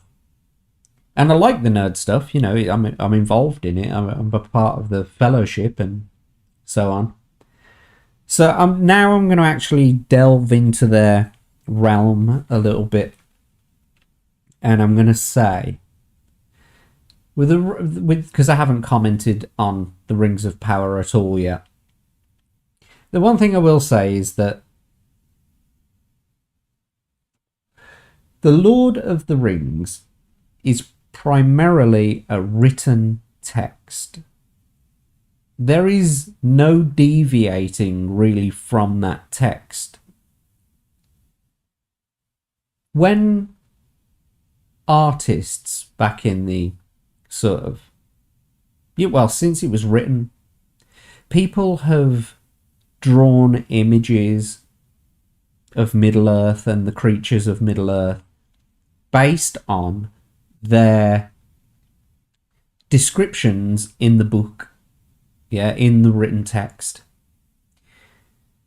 None of them turned around and says, yeah, we've drawn Gandalf how it's described in the book, but we thought it'd be nice if we put dragon wings on him.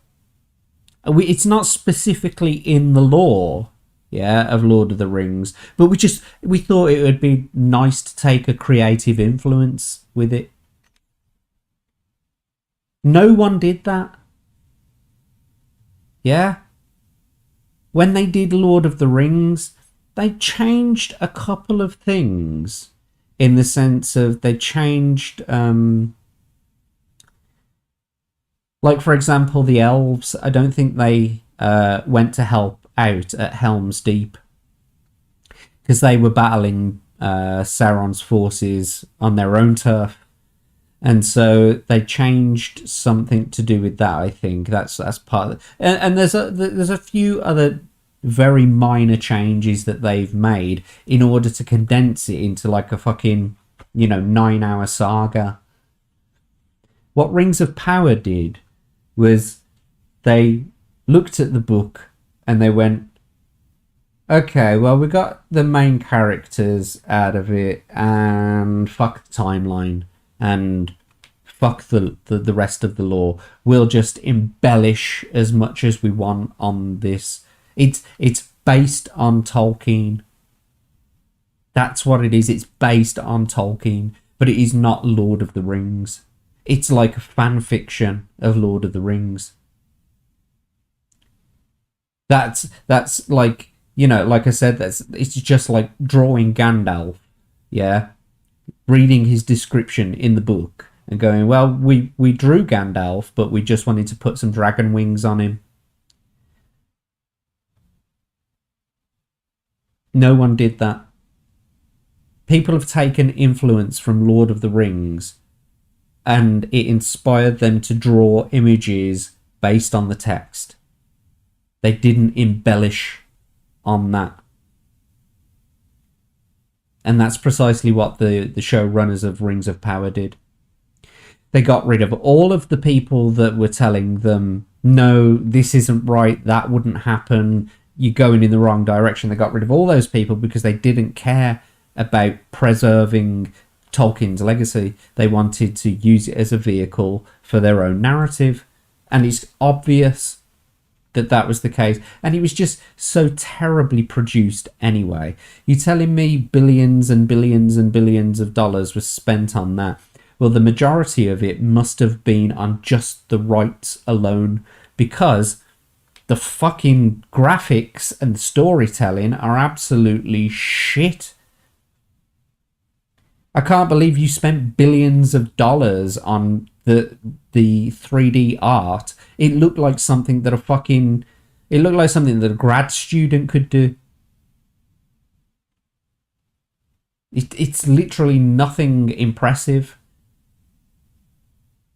And there were some really big gaffes too, like really big gaffes in there. And I'm not going to go into them now because like other people have covered it all. But what I am going to say is, The Lord of the Rings is a text, and people are inspired to draw and, write music and, that kind of thing about it. But it's based on the descriptions in the text, and they do not deviate from it, because that is respecting his legacy. And what you guys have done, the showrunners of Rings of Power at Amazon, you've just shat all over it. You tore the pages out. You just took the names and the races of the people, and you just and the place names, and you just decided to make up your own fucking shit. Don't even get me started on the fucking Harfoots. Ugh. Anyway, that's my piece on Lord of the Rings, Rings of Power. And so if you like that segment, please like, comment, and subscribe. If you didn't like that segment, please like, comment, and subscribe. Really helps in the algorithm. Right, so it's 10 o'clock here. I've been going 2 hours. I'm going to end the stream here. Don't forget, ladies and gentlemen, if you do want to get in touch with Auntie Jack with any issues that you have, please contact tarladjack@gmail.com, and I will try my best to be your agony aunt. Auntie Jack will be your agony aunt and give you the best advice possible. Don't forget that we will be back next week for a Christmas stream on Tuesday. Tuesday Night Broadside. Perhaps more developments will come from the Twitter files from between now and then. And I'm going to take a deeper dive into the airport action thing and whether or not you're allowed to film airport workers, etc. And we'll have a part 2 about that. So thank you very much for joining me. If you've been sitting there lurking in the chat, I don't see anybody chatting in the chat, but thank you if you've been watching and you've been lurking. I do appreciate you coming and spending time with me. I guess until next time, take care, everybody. Have a great night.